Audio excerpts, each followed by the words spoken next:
मैं चुनाव के दरमियान बिहार में भी था, दिल्ली में भी था, और कई टीवी डिबेट्स में मैंने कहा कि अगर चुनाव आयोग चुनाव लड़ेगा तो हम हारेंगे।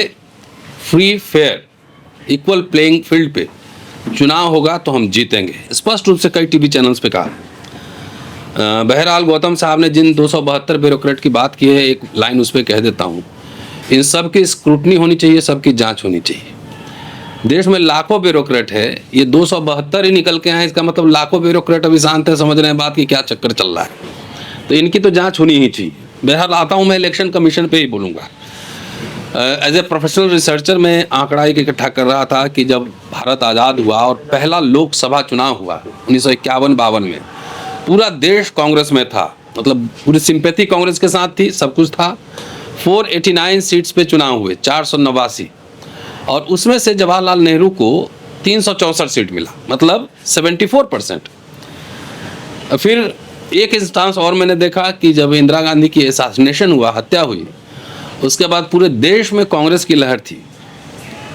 उस समय 541 सीट पे चुनाव हुए और राजीव गांधी और कांग्रेस पार्टी जीती 414 सीट, विच कम्स टू 76%। अब बिहार का विधानसभा चुनाव देखिए, 20 साल से अमूमन एनडीए सरकार है, बीच का कुछ ब्रेक हटा दीजिए, अब तो 10वीं बार मुख्यमंत्री उन्होंने शपथ लिया आज। एनडीए सरकार का चुनाव इलेक्शन विनिंग रेट है तकरीबन 84%,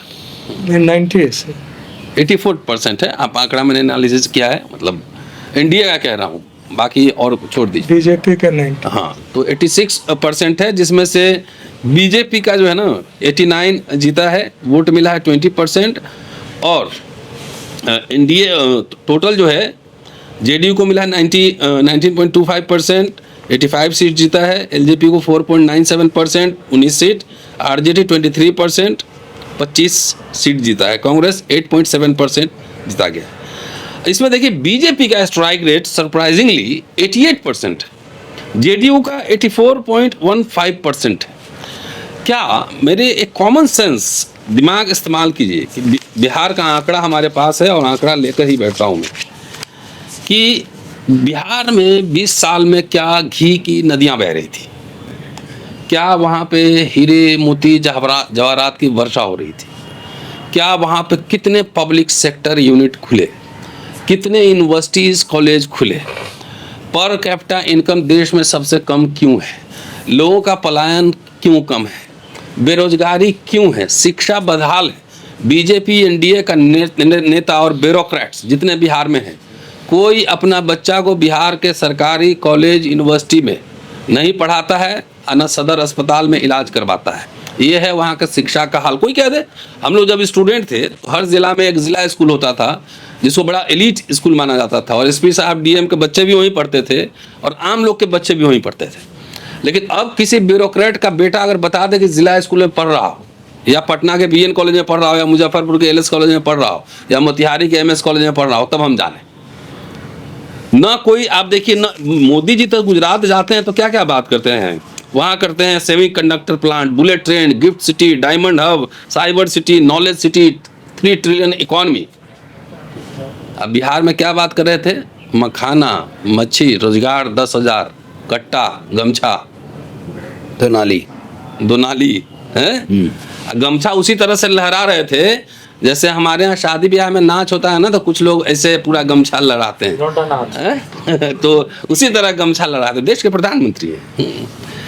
तो लेकिन बिहार में कभी वहाँ पे हम देखिए, मैं तो एक चुनौती आप लोग के माध्यम से देना चाहता हूँ कि अगर चुनाव आयोग में हिम्मत है तो 273 सीट पे, जहाँ पे हम जीते भी हैं, ये नहीं कि जीते उसको छोड़कर, 243 सीट पर वीवीपैट का मिलान करा लिया, दूध का दूध, पानी का पानी। अगर हम हार गए, उसमें यही रिजल्ट रहा वाकई जो है, तो हम समझेंगे कि बिहार के युवाओं को, लोगों को वहाँ यूनिवर्सिटी नहीं चाहिए, कॉलेज नहीं चाहिए, रोजगार नहीं चाहिए, पलायन नहीं रुकना चाहिए, ये मान लेंगे।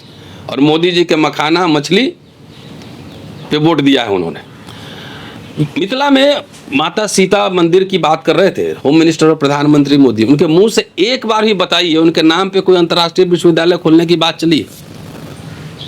कोई एक विश्वविद्यालय कॉलेज कुछ बात नहीं चली है। अभी तो बोल रहे हैं कि अभी तो फर्जी सरकार आज उन्होंने शपथ लिया, हम तो फर्जी ही मानते हैं। वैसे मैं बता दूं, थोड़ा आंकड़ा और दे दूं कि 4,60,000 करोड़ कर्ज है बिहार पर, 63 करोड़ रुपए रोज ब्याज दे रहे हैं। और इसी में चुनाव आयोग को ये दिखा नहीं कि लोग भर भर के ट्रेन से बीजेपी का पट्टा पहनाए हुए पैसा देते हुए बिहार जा रहा है। तकरीबन अनुमान के हिसाब हवाई यात्रा, रोड यात्रा, रेल यात्रा मिला जुला के 50 लाख लोगों की ट्रैवलिंग हुई है इस दौरान। 50 लाख लोगों की ट्रैवलिंग हुई है। कहाँ से बुला के ला रहा है? 10,000 रुपये इलेक्शन के 3 दिन पहले भी बांटे जा रहे हैं। क्या ये मोरल कोड ऑफ कंडक्ट का उल्लंघन नहीं है? ये वायलेशन नहीं है? क्या 272 जो ब्यूरोक्रेट्स हैं वो पढ़े लिखे हैं कि नहीं? ये कॉमन सेंस की बात है, ये कोई रॉकेट साइंस नहीं है। 9वीं का बच्चा भी ये बात समझ सकता है। तो मिला जुला के वो पैसे कहाँ से दिए गए? और कह रहे हैं कि रोजगार जब खड़े कर लेंगे तो हम फिर 2 लाख रुपए देंगे। तो किस फंड से देंगे वो भी बताएं। 1.5 करोड़ युवाओं को रोजगार देंगे, कहाँ से देंगे वो बताएं। इलेक्शन के समय मैंने देखा था, आंकड़ा निकाला था कि 6 अक्टूबर को जब इलेक्शन कमिश्नर कह रहे हैं कि 7 करोड़ 42 लाख वोटिंग है, और जब इलेक्शन हो रहा है तो 7 करोड़ 45 लाख हो जा रहा है, 3 लाख बढ़ जा रहा है। अब झूठ बोलने के लिए, गप मारने के लिए तो सब कहेंगे कि और वोट रजिस्टर्ड हुए, ये हुए, वो हुए, सब कहेंगे। 69 लाख वोट काटे ही गए। आपने देखा कि सांभी चौधरी दोनों हाथ में स्याही लगाई हुई है, तो ऑफिसर कह देगा गलती से लग गया। तो भाई गलती सांभी भी चौधरी में ही क्यों हुआ? मेरे में क्यों नहीं आया? मैं भी वोट दे के आया, मेरे में तो नहीं हुआ। सिर्फ बीजेपी, आरएसएस और एनडीए के लोग हैं, उन्हीं में गलती क्यों हो गया? तो ये मिला जुला के पूरा चुनाव फर्जी है। इसमें रिपोर्टर्स कलेक्टिव की रिपोर्ट भी है कि 1.32 करोड़ संदिग्ध वोटर मिले हैं। 39 विधानसभा सीटों पर संदिग्ध वोटों की संख्या 3.7 लाख है। तो इस तरह के पूरे आंकड़े जब आ रहे हैं, और बिहार में तरक्की का मसला तो ये है कि तकरीबन 94 लाख परिवार 6,000 से कम में है। तो क्या घी की नदी में? मैं सोचने के लिए मजबूर हूँ। जो केंद्र सरकार का श्रम पोर्टल है उसी में तकरीबन 94% लोग कह रहे हैं, सरकारी आंकड़ा ही दे रहा हूँ मैं, कि 10,000 से कम में प्रति माह जो है हम गुजारा कर रहे हैं। क्राइम, शिक्षा का तो हाल आप जान ही रहे हो, सब बताना जरूरी है। 1 लाख की आबादी पर सिर्फ 7 कॉलेज है, नेशनल एवरेज है 30 कॉलेज का। घोटाला वो भी गिन देता हूँ। परीक्षा घोटाला 7 साल में 10 से ज़्यादा भर्ती घोटाला है। पुलिस भर्ती, बीपीएससी भर्ती घोटाला, अमीन भर्ती घोटाला, स्वास्थ्य विभाग सीएचओ भर्ती घोटाला, नीट उत्पाद विभाग घोटाला, तमाम घोटाले से लेकर, और सब जानते हैं, बिहार में जानते हैं कि डिग्रियां कैसे बांटे जा रही हैं। अपराध, SC/ST एट्रोसिटीज पर मतलब देश में 4थे नंबर पर बिहार है।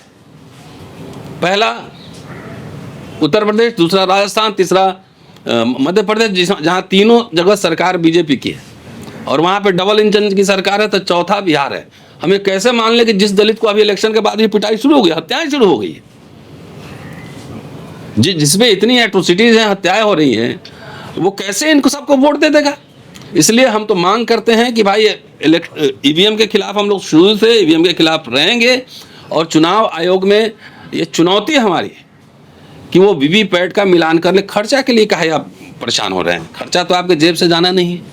और कल मैंने सोशल मीडिया पे पढ़ा कि लकड़ी कटेगा कागज़ बनाने से। तो क्या कागज़ बनना देश में बंद हो गया है? क्या अमेरिका, इंग्लैंड में जो बैलेट पेपर से होता है तो कागज़ की चिंता उनको नहीं है? इन्हीं को कागज़ की चिंता है। देश में जो है अडानी को इंडस्ट्री लगाने के लिए ज़मीन दिए जा रहे हैं, लाखों पेड़ काटे जा रहे हैं, तो वहाँ पे इलेक्शन कमिश्नर की चिंता न है, न 272 जो जजेस, ब्यूरोक्रेट्स, जो डिप्लोमेट्स ने जो साइन किए हैं उसकी चिंता है। इसलिए हम देखिए, लोग पूछते हैं कि आप कोर्ट क्यों नहीं जाते? तो मेरा ये कहना है कि चुनाव आयोग तो कोर्ट ही है, और चुनाव आयोग खुद ही चुनाव लगा रहा है देश की जनता को। तो कुछ लड़ाइयाँ कोर्ट पे नहीं, सड़क पे लड़ी जाती हैं। पॉलिटिकल बैटल पॉलिटिकली लड़े जाते हैं। इसलिए कांग्रेस पार्टी की ओर से दिसंबर 1 वीक में रामलीला ग्राउंड में रैली का आयोजन किया गया है। हमने सुना है, जो नेशनल कन्वीनर, जो प्रवक्ता हैं, तो हम लोग तो जाएंगे ही। और आप सबसे विनम्र निवेदन है कि डेमोक्रेसी हाईजैक्ट,